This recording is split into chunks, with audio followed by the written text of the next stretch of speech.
Donc, Luc Defebvre, je vous le présente, c'est un neurologue, professeur à Lille.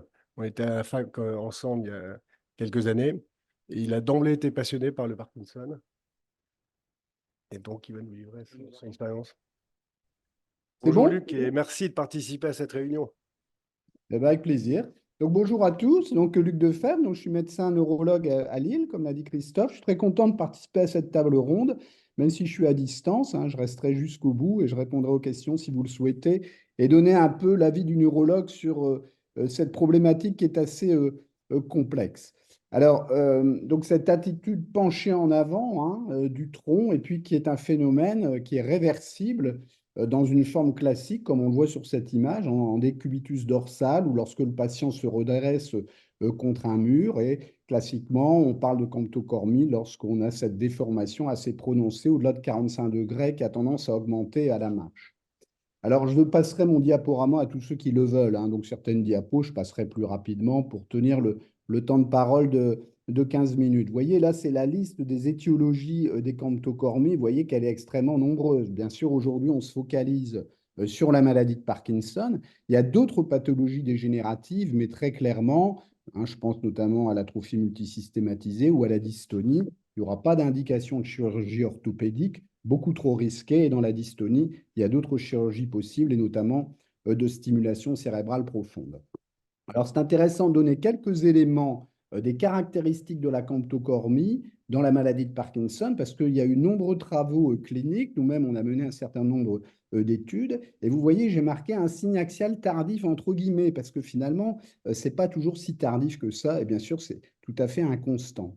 C'est un mode d'apparition progressive, mais parfois, dans certains cas, c'est assez rapidement évolutif sur quelques mois. On voit la différence d'une consultation à l'autre. Ça peut être dans certains cas, et ça c'est une des grandes caractéristiques dans la maladie de Parkinson, un signe fluctuant, et donc qui va être réversible et qui peut être sensible à la L-DOPA. Et fort logiquement, bien sûr, l'ajustement des traitements anti-parkinsoniens restera une règle essentielle. Ce qui va complexifier les choses, c'est que, bien entendu, très souvent, il y a bien d'autres troubles rhumatologiques qui s'associent et qui posent des difficultés de prise en charge et d'indication opératoire. Alors, bien entendu, c'est évident, le retentissement fonctionnel, il est majeur. Je dirais un tout petit mot de la physiopathologie, elle est très complexe, et là encore, elle montre la grande diversité des causes qui peuvent expliquer cette camptocormie dans la maladie de Parkinson. Donc voilà quelques références d'études qui ont été menées à l'échelon international sur ce sujet dans la maladie de Parkinson. Alors qu'est-ce qu'on peut dégager de ces éléments? Vous voyez la fréquence, 3 à 19% des patients parkinsoniens. Plus souvent des hommes, plus souvent un profil akinétorigide, mais vous voyez, la durée d'évolution moyenne, lorsqu'on observe ce phénomène, est de 6 à 8 ans, ce qui n'est donc pas très long en termes de nombre d'années. Le caractère rapidement évolutif, j'insiste de nouveau sur ce phénomène, et puis un contexte, puisque la maladie de Parkinson, elle est tout de même multifactorielle, elle est multisigne aussi bien sur le plan moteur que sur le plan non moteur. Et on a souvent d'autres signes axiaux, des phénomènes dysautonomiques et puis dans certains cas aussi déjà un déclin cognitif. Un petit mot des facteurs déclenchants, hein. Parfois, chez certains patients, ce phénomène va être favorisé par un traumatisme ou alors par une chirurgie vertébrale. Alors l'évaluation, elle est bien sûr multidisciplinaire. Bon, il y a le travail du neurologue qui va essayer d'analyser au mieux et prendre en compte l'ensemble des symptômes de la maladie, les signes moteurs, segmentaires, les signes axiaux, toute la problématique des fluctuations motrices et des dyskinésies, hein, qui est presque constante dans le cours évolutif de la maladie, mais aussi la cognition, le comportement, puisque de nombreux signes non moteurs peuvent émailler l'évolution de la maladie de Parkinson. L'évaluation musculaire et puis l'évaluation avec nos collègues rhumatologues. J'en ai déjà parlé, j'ai donné ici la liste des symptômes ou des pathologies rhumatologiques qui peuvent s'associer, soit qui sont la conséquence de la maladie de Parkinson, ou parce que ce sont des pathologies fréquentes et qu'elles peuvent apparaître chez les patients parkinsoniens. Lorsqu'on évalue un patient parkinsonien, on est toujours attentif à de nombreux symptômes, mais notamment à la posture. On a des échelles et dans ces échelles, on a un sous-score de posture qu'il faut bien analyser parce que c'est un signe qui est longtemps réversible lorsque le patient se redresse spontanément. Et donc, il faut le travailler avec le kiné et les rééducateurs. Et quand ce symptôme devient non réversible, eh bien, ça souvent le signe de complications et d'une évolution défavorable. Alors, l'évaluation radiologique, je vais passer rapidement parce que vous la connaissez, elle est bien sûr essentielle, des radiographies standards, des mesures d'angle, hein. Il y a maintenant une littérature assez abondante sur ce sujet et la nécessité, bien sûr, d'être très précis dans l'évaluation radiologique de cette camptocormie. Il y a même des logiciels qui sont utilisés par certaines équipes et qui sont bien sûr très importantes pour faire les comparaisons avant et après, par exemple, chirurgie, et puis tenir compte également, bien sûr, de la déformation du rachis dans les différents plans. Il y a même un consensus qui a été proposé par des équipes allemandes. Le OS, bien sûr, pour l'image complète du rachis. Et puis, il y a d'autres examens. Vous avez vu, j'ai mis potentiel entre guillemets. Alors, l'IRM cérébral, oui, je pense que c'est intéressant, notamment dans le diagnostic différentiel avec d'autres syndromes parkinsoniens. S'il y a des lésions vasculaires qui peuvent être un facteur favorisant de camptocormie, il y a l'imagerie musculaire. Dans le travail qu'on avait mené, eh bien, on peut voir beaucoup d'anomalies de signal des masses musculaires. Alors, quant à l'EMG, c'est plus pour la physiopathologie, ce n'est pas un examen qui est réalisé en routine, et c'est le cas aussi de la biopsie musculaire. Il y a eu un certain nombre de travaux menés dans ce domaine. Elles ont permis de montrer l'implication aussi d'une pathologie musculaire spécifique dans la maladie de Parkinson et qui peut expliquer en partie la camptocormie. On voit ici ces images de modification de signal au niveau des masses musculaires du rachis ici sur la partie droite de la diapositive. Alors la physiopathologie, là, deux publications qui font état des avancées dans ce domaine, et vous voyez un petit peu sur cette marguerite tous les éléments cliniques ou thérapeutiques ou d'autres natures musculaires qui vont concourir à l'apparition de troubles posturaux dans la maladie de Parkinson.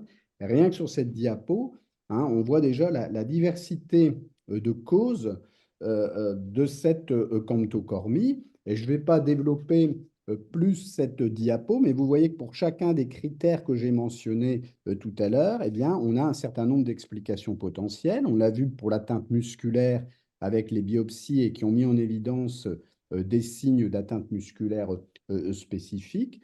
Il y a l'origine iatrogène, vous voyez qu'il ne faut pas négliger, mais ça, c'est le boulot des neurologues. Il y a un certain nombre de traitements qui ont été suspectés d'induire ou de favoriser la camptocormie, traitement que par ailleurs on utilise nous-mêmes dans la maladie de Parkinson, avec certainement aussi des facteurs génétiques qui ont pu être démontrés, mais c'est plutôt dans les populations asiatiques.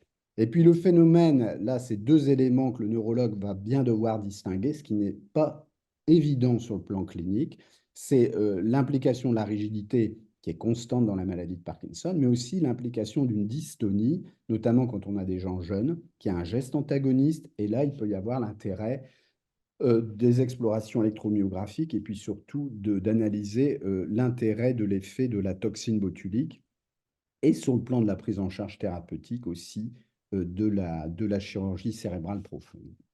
Alors, les stratégies thérapeutiques, bien entendu, vous ne serez pas étonné que je vous dise qu'on va essayer d'adapter au mieux la maladie de Parkinson. Il faut bien sûr que ce soit le neurologue référent, libéral ou hospitalier, éventuellement en lien avec un centre expert, pour aller vite et faire des ajustements les plus fins possibles, parce qu'on voit parfois des cas de réversibilité avec une adaptation thérapeutique assez simple. Bien entendu, il y a la kinésithérapie. La kiné, c'est un pilier essentiel de la maladie de Parkinson. Activité physique et sportive très tôt, dès que le diagnostic de maladie de Parkinson est posé. Sachez que la kiné, c'est un des seuls traitements qui a montré un effet potentiellement préventif sur l'évolution de la maladie de Parkinson. Donc, quand il y a des troubles posturaux, il faut vraiment être actif très tôt avec les rééducateurs et les kinés. Donc surtout, surtout, ne pas intervenir trop tardivement pour essayer d'apporter une amélioration et une correction posturale optimale. Maintenant, il ne faut pas se leurrer, hein. Vous voyez, j'ai marqué intérêt et limite, hein, parce que parfois, c'est trop tard, on a un patient qui est déjà un peu évolué, qui a du mal à s'engager dans cette kiné qui peut être extrêmement aussi fatigante. Et les corsets, hein, ne sont certainement pas la solution idéale, souvent mal tolérée, avec des patients qui s'amaigrissent et où il faut changer de corset. Donc, c'est loin d'être simple. Alors, vous voyez qu'il y a d'autres approches thérapeutiques possibles, hein. La toxine botulique, il commence à y avoir des papiers sur l'indication des injections de toxines. La toxine botulique, elle a une place très importante dans la prise en charge des dystonies et dans la maladie de Parkinson. Elle est utilisée pour les blépharospasmes, les dystonies cervicales, la scie à l'oreille, les dystonies segmentaires, notamment au niveau du pied, hein. Il y a énormément d'équipes maintenant qui traitent les patients en routine avec injection de toxines. Et il y a des équipes qui ont commencé à proposer des injections pour le contrôle de la camptocormie, mais on n'a pas encore un recul très important. Un mot sur la stimulation cérébrale profonde. Hein, vous savez que c'est un traitement qui est maintenant très courant, hein, une trentaine de centres en France, des milliers de patients qui ont déjà été opérés. Dans notre équipe, à peu près une trentaine de patients par an. C'est des patients qui doivent avoir un profil, bien sûr, de fluctuation et de dyskinésie, qui restent dopa-sensibles. On essaie d'opérer les gens maintenant beaucoup plus tôt, hein, 10 ans, voire moins de 10 ans d'évolution de la maladie. Et quand on se concentre, bien sûr, l'effet spécifique de la stimulation du noyau subthalamique, qui est la cible maintenant de référence sur les troubles posturaux, eh bien, vous voyez qu'on peut avoir un pourcentage d'amélioration tout de même assez significative chez bon nombre de patients. Mais vous voyez, le facteur prédictif, là encore, durée d'évolution du trouble postural de moins de 2 ans. Donc, il faut être précoce et il faut bien entendu que ce trouble postural soit dopa-sensible en préopératoire pour poser l'indication de cette chirurgie. Et puis d'autres techniques, alors qui sont encore un petit peu confidentielles, en tout cas en termes de publication, vous voyez, c'est pas, même sur cette méta-analyse, 8 études, 24 cas, hein, de stimulation médulaire électrique, hein, mais des effets semble-t-il limités, de stimulation magnétique.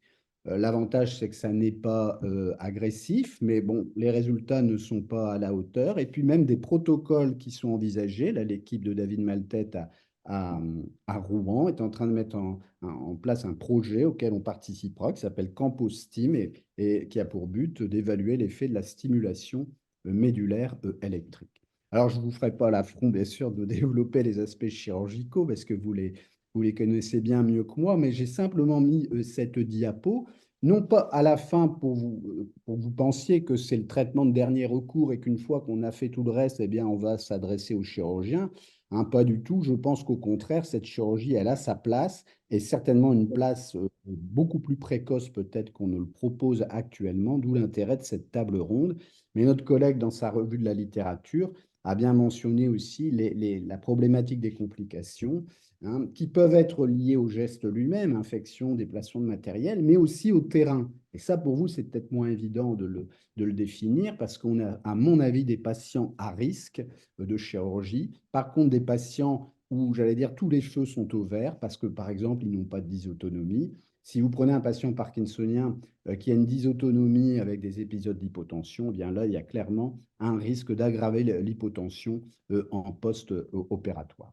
Donc voilà une petite vidéo, j'espère qu'elle passera pour vous montrer là un patient qui avait été opéré par Richard Assaker, hein, donc là en situation préopératoire. Et puis là, on le voit en post-opératoire avec un excellent résultat, hein. C'est même impressionnant quand je l'ai vu. Mais je me dis, vous avez grandi. Enfin, il faisait une tête de plus que moi, alors qu'avant, il était presque plus petit que moi. Et là aussi, un autre patient où on voit à gauche en situation préopératoire et puis ensuite ici en situation post-opératoire. Alors, je termine rapidement avec encore 3-4 diapos sur des questions que vous m'aviez passées sur l'intérêt d'un avis neurologique devant toute camptocormie. Eh bien, oui, c'est évident, bien entendu, autrement vous ne m'auriez pas invité. Hein, pour la place du neurologue, évaluer les différentes étiologies neurologiques, hein, en lien avec un centre expert, bien poser le cadre diagnostique. Ici, on parle de la maladie de Parkinson. Et puis, bien préciser la forme et le stade de la maladie, parce que sachez qu'il y a de nombreuses formes cliniques, motrices et non motrices de maladie de Parkinson.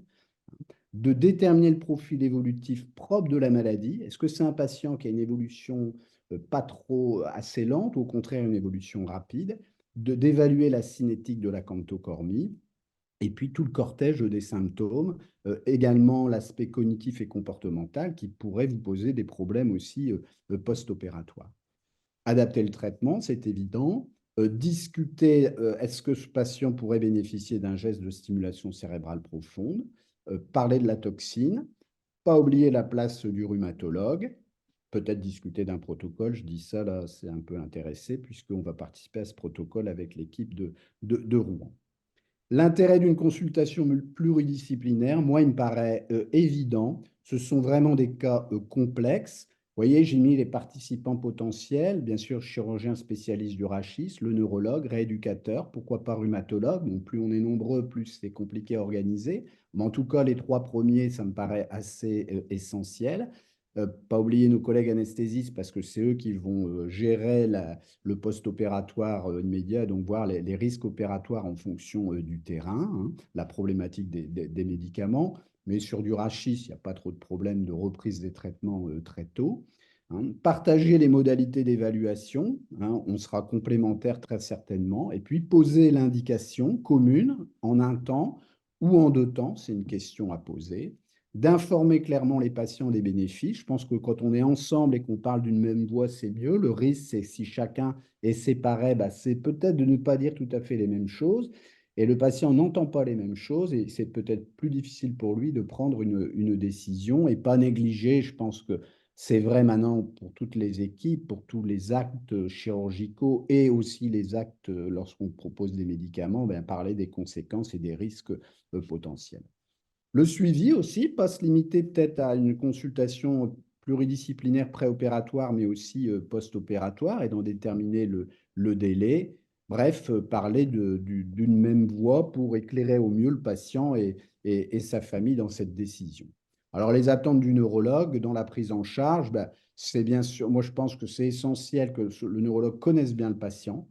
Euh, il y a un rapport expertise-connaissance du patient. Sans prétention aucune, on peut dire qu'on est tous experts dans notre domaine. Mais la connaissance qu'on a du patient, elle peut être très variable. Moi, je dis souvent, je ne pose jamais d'indication de stimulation cérébrale profonde chez un patient parkinsonien que j'ai vu une fois, une ou deux fois. On a besoin de prendre un peu de recul, de le connaître sur toutes ses facettes pour bien poser l'indication. Je pense que c'est un petit peu vrai aussi pour ces indications de chirurgie orthopédique. J'insisterai sur l'anticipation pour ne pas opérer trop tard. Voire aussi une question à poser, c'est qu'est-ce qui initie l'orientation vers l'indication chirurgicale? Vous savez bien, vous, chirurgien, qu'il y a des médecins qui ne sont pas du tout pour la chirurgie, hein, et donc ils ne vont pas vous adresser les patients alors que ça aurait pu être des bonnes indications, ce qui est un peu dommage. Donc d'éviter, si possible, des suivis parallèles et de favoriser, bien sûr, les échanges pour un suivi optimal de ces patients. Voilà, j'ai terminé ma présentation. Je laisse la place au suivant ou aux questions comme vous le souhaitez.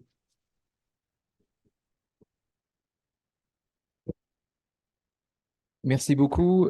Pour la gestion du temps, on va d'abord faire toutes les communications, puis on aura un temps de discussion après, comme on espère en séance plénière et pas à l'apéro, comme le disait Christophe. Parfait. Donc, j'appelle le docteur Schmitt.